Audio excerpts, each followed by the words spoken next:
Cooking lunch for today. Beef. Apritada na beef. Ito ang beef ko. Pinalambot ko na. Malambot na siya. At saka mayroon tayong patatas, carrots, at saka bell pepper, padadain, bisaya. Saka mayroon tayong konting chili para paanghang ng konti.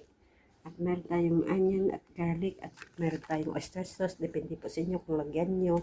Meron tayong konting cornstarch at saka meron tayong beans, ang green peas.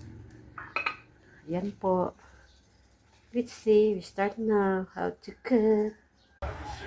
Ayan, ito ng aking apritada, guys. Super yummy. Ito na ang ating